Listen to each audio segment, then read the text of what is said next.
Okay, உங்க முதல் படத்தை பத்தி பேசலாம். எல்லாருக்குமே ஃபேவரட், எல்லாருக்குமே தெரியும். முந்தானே முடிச்சு ஆமா, பாக்யராஜ் சாரோட. நிறைய சொல்லிட்டேம்மா. இப்ப நானும் சாரும் கூட ஒரு இன்டர்வியூல சொல்லிட்டோம். ஓகே. சோ அது கேக்குறவங்களுக்கு இனிமையா இருக்கும். பட் சொல்ற எனக்கு இங்கெல்லாம் வலிக்கும். வலிக்குது. ஆமா.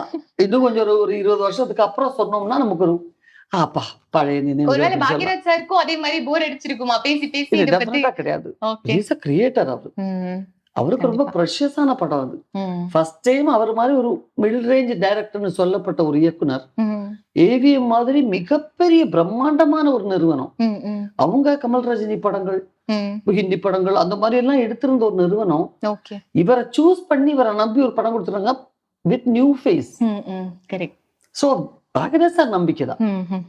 ஏவிஎம் நிறுவனம் எங்க அப்பாவுக்கு எல்லாம் ரொம்ப தெரிஞ்சவங்க அவங்க. பட் இருந்தாலும் அவங்கள பொறுத்த வரைக்கும் இந்த படம் நம்ம சின்னதிலே பார்த்திருக்கோம். இது சரியா வருமா, இவர் கூட ஜோடியா ஒத்து வருமா? ஓகே.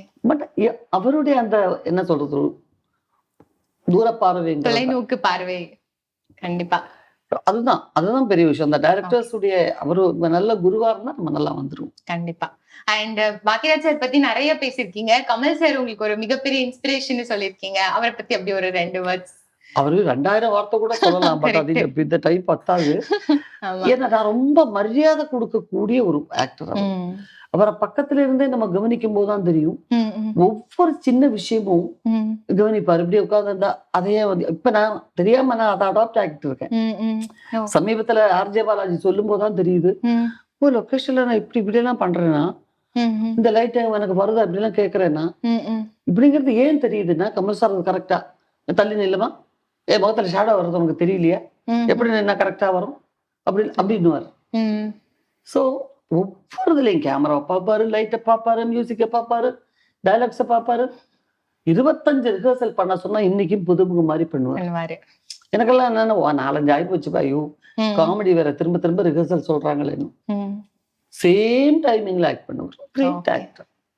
ஆக்டர் மட்டும் இல்ல, for me is a great person. Okay, nice. And அவரை பத்தி நிறைய நல்ல விஷயங்கள் எல்லாத்தையும் ஷேர் பண்ணிருக்கீங்க. அவர்கிட்டயே போய் சொல்லுவீங்களா, எனக்கு உங்களை இந்த விஷயம் ரொம்ப பிடிக்கும், ரொம்ப இன்ஸ்பைரிங் சொல்ல மாட்டேன்? அது இல்ல அப்படி சொல்ற ஃபார்மாலிட்டி இல்ல அவர்கிட்ட.